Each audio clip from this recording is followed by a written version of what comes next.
Hello everyone, I'm Solomon. I'm here to explain you about object-oriented programming, that is C++. In this video, I'm going to explain you about three programs, that is how to find a prime number, Fibonacci series, and Armstrong number. So this video, I'm going to explain how to find all these three without using functions. So first I'll go with prime numbers.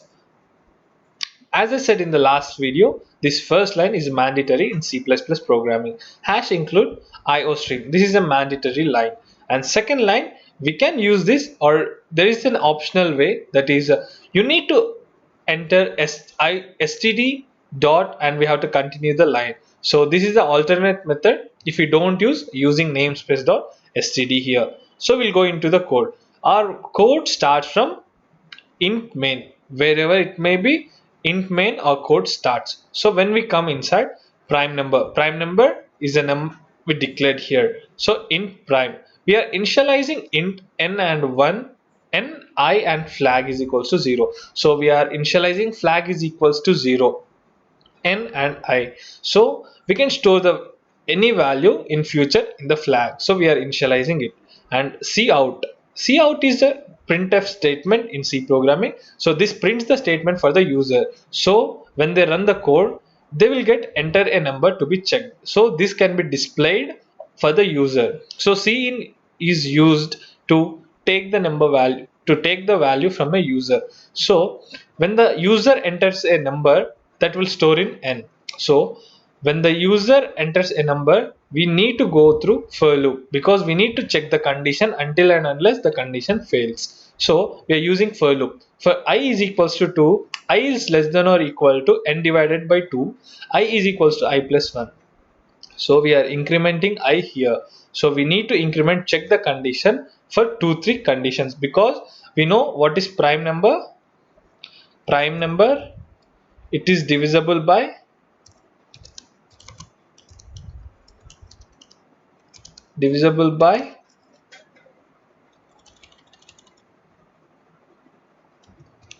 divided by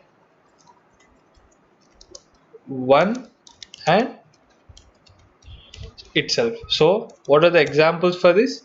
1, 2, 3, 5, 7 up to 10. These are the prime numbers. And what are not prime numbers? 4, 6, 8 and 9 are not prime numbers, because 4 is divisible by itself, 2 and 1. So this is not a prime number. So in this way, these 4 are not prime numbers up to 0. So it need to check the conditions for these 2. So if we want to check for 6, we need to check the condition, is it divisible by all these numbers. If it is not divisible, then only it is a prime number. So that's why we are using for loop to check the condition. So if this condition becomes true, when this is true, so it need to even check I n percentage I double equal to 0. So when if I enter a number 4 percentage 2 double is equals to 0, no. Why? It gives some other number. I'm sorry, it gives some other number. So then the condition fails. So 4 is not a prime number. If I enter 5 percentage I double equals to 0, it is no, right? Then it will come out directly and check this condition. This condition also fails, because flag is equals to 1. When flag is equals to 1, it will be when this condition becomes true. When this condition becomes true, flag is equals to 1. Then it comes here, flag is equals to 1, then it will print. So this is not the case. So now we will check it. If this condition fails,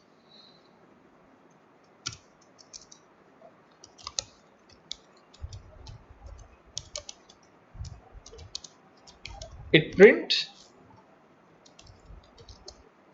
not prime.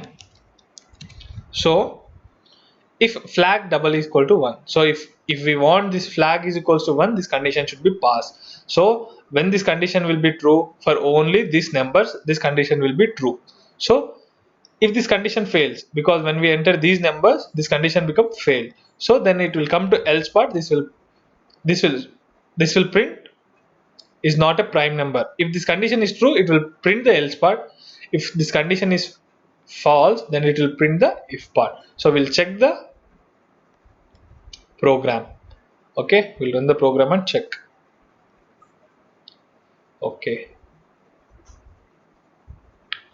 yeah, enter a number to be checked. So we'll go with 5. Okay, we'll go with 5. 5 is a prime number. As I said, 5 is divisible by itself and only 1. So these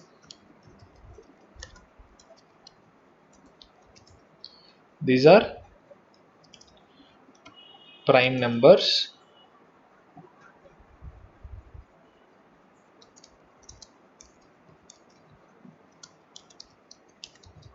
These are not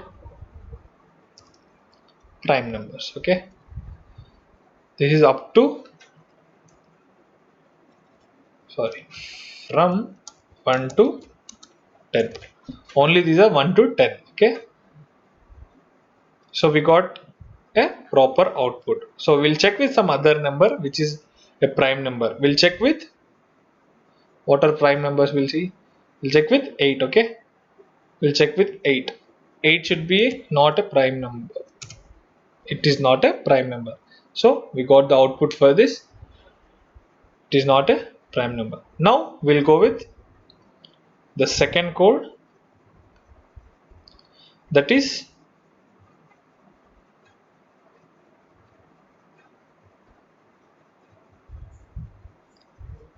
Armstrong number. Yeah, what is an Armstrong number?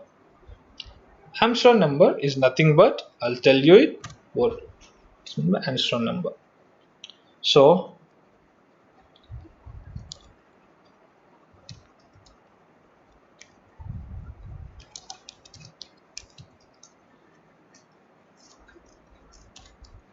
Armstrong number, yeah,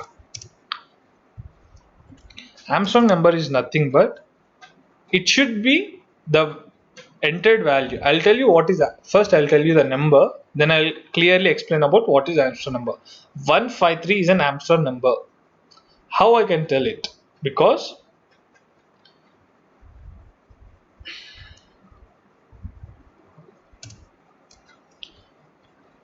one, 5 and 3. So this 1 will be multiplied 3 times. That nothing but cube. 1 cube, then 5 cube,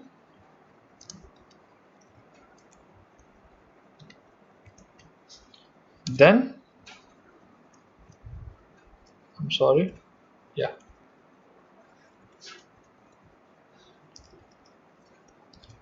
3 cube.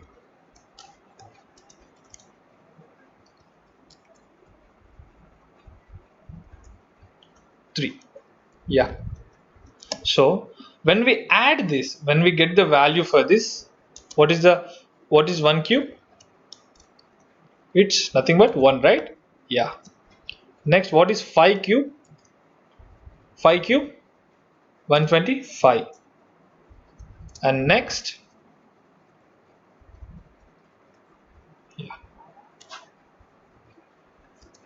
3 cube, 27. Yeah. Now we'll check the sum of this. Enter 1 plus 125 plus 27. What's the value? That gives like 153, right? Yeah. This is called Armstrong number. So we need to check in the program that if a number is given, like 200 is given, then is it an Armstrong number or not? If I give 500, is it an Armstrong number or not? If I give 370, is it an Armstrong number or not? This is our question. So we'll check the program. So hash include IOStream. This is the first line using namespace and int Armstrong number. And from here our code starts. Int main Armstrong number we are declaring the variables here int I, n and r. Sum is equal to 0. Sum is equal to 0. We have initialized sum is equal to 0 here itself. So we are printing the statement for the user. Cout, enter the number to be checked whether it is an Amstrad number or not. So the user will enter some number. So the number entered by the user will be stored in I. So while I is not equal to 0, so the entered number should not be equal to 0. So then these conditions come inside. So R is equals to I percentage 10. So what is meant by percentage? We'll check it is divisible by it. So R is, what is the value of I? The entered number by the user. The user will enter some number, right? So that number will be stored in I. So R is equals to I percentage I modulo 10. So this will be checked here. So if it is, this condition becomes correct, then the sum is equals to 0. We have initialized sum is equals to 0. So sum is equals to sum plus R into R into R. What is R? We'll check the condition here, right? So if this becomes true, there will be some value, the ones, tens, hundreds element. If we take this, what is here? Ones, tens, hundreds. When this is a modulo 10, the first number will go. So we'll check here. So when the modulo is done, this will remove the 3, then it will multiply it for 3 times. So 1 is multiplied for 3 times. I is equals to I by 10. Then this second number will be removed. So then again it will execute the program. In this way, these 3 numbers, how many numbers if we give? If I give 2-digit number, like this is 153. If I give you some 2-digit number like 15, then modulo 10, this is removed, and 1. Then when this is modulo 10, what it will become? It will become, it will show whether it is divisible or not. So it will give some float value. So in this way, this will check the condition and it will keep on executing. So if you give 3-digit number, 4-digit number, it will check the condition. And when we come here, if sum is equals sum double equal to n, so we are storing this sum value back into the entered value. So count, when this is equals to, these two are equal, then it will print it is an Armstrong number. Else if this condition becomes failed, this will print is not an Armstrong number. So we'll check the program whether it is running or not.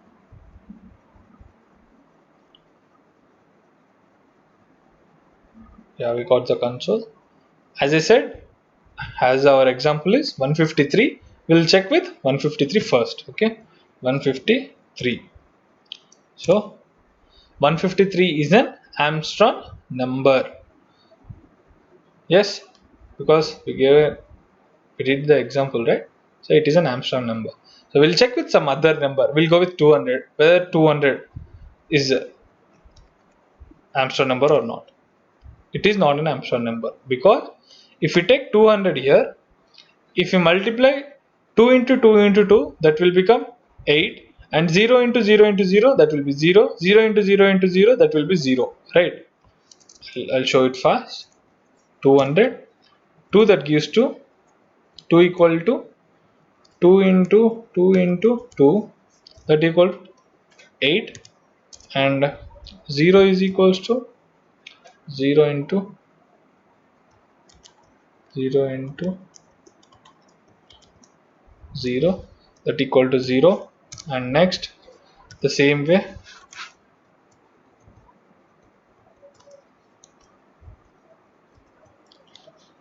that equal to 0. So when we add 8 plus 0 plus 0, that is equal to 8.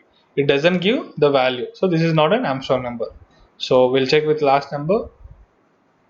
We'll go with 1. 1 is an Armstrong number because only 1 is there. 1 into 1 into 1, that is 1. That is an Armstrong number. We'll go with 370.